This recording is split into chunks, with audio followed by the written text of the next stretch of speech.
মানে মোক ক'ব বেয়া লাগিছে যে এটা জীৱ যোনটো আমি সবে পূজা কৰোঁ, যাক আমি মানে মা নিচিনাকৈ কিছুমানে পূজা কৰে, সেই জীৱটোক কেনেকৈ ৰাস্তাত তাৰ অৰ্গেনছ কাটি, তাৰ স্কাল, স্কিন, ইণ্টেষ্টাইন, জিভা কাটি আপোনাৰ হোষ্টেল ৰোডৰ ওচৰত ভগৱানৰ মূৰ্তিৰ ওচৰত কেনেকৈ উইদাউট এনি প্ৰপাৰ ডিকম্পজিশ্যন এনেই পেলাই থৈ গৈছে। মানে ৰাস্তাতে মানে আহিছে আৰু ডাইৰেক্ট গাড়ীৰ পৰা থ্ৰ' কৰি ৰাস্তাত পেলাই থৈ গৈছে।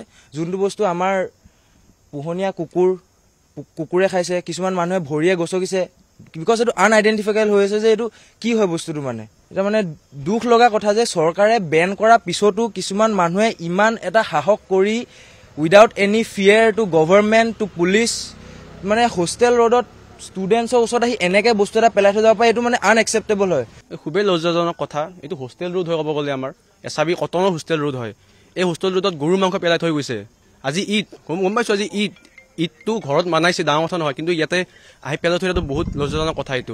আজি এইটো জেগা ক'ব গ'লে আমি সৰস্বতী মূৰ্তি বনাই ইয়াতে ভগৱানৰ পূজা আমি মানে মূৰ্তি লৈ যাওঁ ইয়াৰ পৰা, কিন্তু আজি এই সৰস্বতী মূৰ্তিৰ ওচৰতে গৰু মাংস পেলাই থৈ দিছে। চৰকাৰে বন্ধ কৰি থৈ দিছে, তাৰ পিছতো এই গৰু মাংসটো পেলাইছে সিহঁতে। এইটো অতি লজ্জাজনক কথা। আমি দুখিত যে আমাৰ কেম্পাছৰ ভিতৰত এনেকুৱা এটা হৈছে। আমাৰ কটনখন অপেন কেম্পাছ হয়, ইয়াত বহুতো মানুহ আহে, বহুতো মানুহ যায়। আমি ক'ব নোৱাৰোঁ কোন মানুহে এনে কৰ্ম কৰি থৈ গৈছে। যোনেও কৰিছে আমি ধিক্কাৰ দিছোঁ তেওঁলোকক, আৰু আমি বিচাৰোঁ ইয়াৰ উচিত ন্যায় হ'ব লাগে। যিহেতু এনে এখন আইন হৈছে, এই আইনখনক মানি চলাটো বহুত মানে জৰুৰী হয়। গভৰ্ণমেণ্টে এইটোৰ ওপৰত মানে কাৰা চকু দিব লাগে যে এনে এখন আইন ইমপ্লিমেণ্ট হোৱাৰ পিছতো এনে কাণ্ড কিহৰ কাৰণে হৈ আছে। হোষ্টেলৰ ওচৰত ভগৱানৰ মূৰ্তিৰ ওচৰত এনেকুৱা এটা কাৰ্য অভিয়াছলি কোনো একচেপ্ট নকৰিব। যোনে কৰিছে তেওঁ নকৰিব, যদি তেওঁ ঘৰৰ ওচৰত বা তেওঁ ঘৰৰ ভিতৰত এনেকুৱা কোনোবাই কৰিলেহেঁতেন। ইয়াৰে আপোনাৰ বহুতকেইটা বস্তু আছে, যেনেকৈ দুটা থাকিব পাৰে। চৰকাৰে অকল ৰুমৰ ভিতৰতে এখন মিটিং কৰি বা কাগজতে চহী এটা মাৰি এখন আইন গঠন কৰিলে নহ'ব। সেইখনৰ আপোনাৰ গ্ৰাউণ্ড লেভেলত কাম কৰিব লাগিব, ষ্ট্ৰিক্ট একশ্যনছ ল'ব লাগিব। যোনে আইনখন ফ'ল' নাই কৰা তেওঁক ষ্ট্ৰিক্ট একশ্যনছ লৈ মেলি পানিছমেণ্ট দিব লাগিব।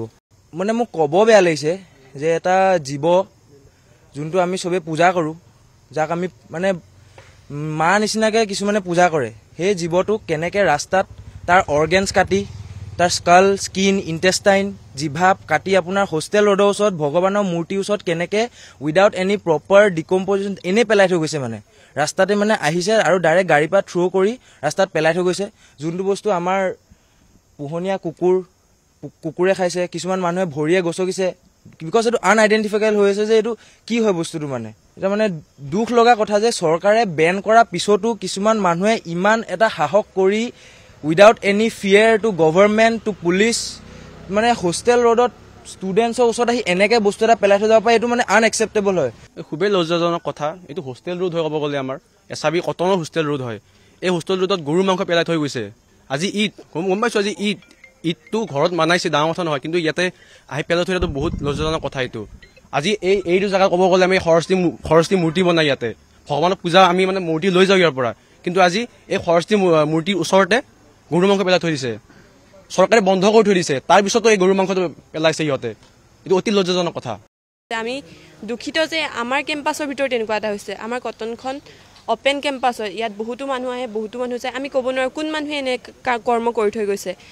যোনেও কৰিছে আমি ধিক্কাৰ দিছোঁ তেওঁলোকক, আৰু আমি বিচাৰোঁ ইয়াৰ উচিত ন্যায় হ'ব লাগে। যিহেতু এনে এখন আইন হৈছে, এই আইনখনক মানি চলাটো বহুত মানে জৰুৰী হয়। গভৰ্ণমেণ্টে এইটোৰ ওপৰত মানে কাৰা চকু দিব লাগে যে এনে এখন আইন ইমপ্লিমেণ্ট হোৱাৰ পিছতো এনে কাণ্ড কিহৰ কাৰণে হৈ আছে। হোষ্টেলৰ ওচৰত ভগৱানৰ মূৰ্তিৰ ওচৰত এনেকুৱা এটা কাৰ্য অভিয়াছলি কোনো একচেপ্ট নকৰিব। যোনে কৰিছে তেওঁ নকৰিব, যদি তেওঁ ঘৰৰ ওচৰত বা তেওঁ ঘৰৰ ভিতৰত এনেকুৱা কোনোবাই কৰিলেহেঁতেন। ইয়াৰে আপোনাৰ বহুতকেইটা বস্তু আছে, যেনেকৈ দুটা থাকিব পাৰে। চৰকাৰে অকল ৰুমৰ ভিতৰতে এখন মিটিং কৰি বা কাগজতে চহী এটা মাৰি এখন আইন গঠন কৰিলে নহ'ব।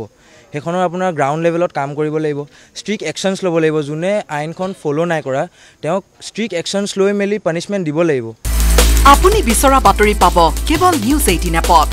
নিউজ 18 এপ ডাউনলোড কৰিবলৈ স্কেন কৰক এই QR কোড। গুগল প্লে ষ্টৰতো পাব এই নিউজ 18 এপ।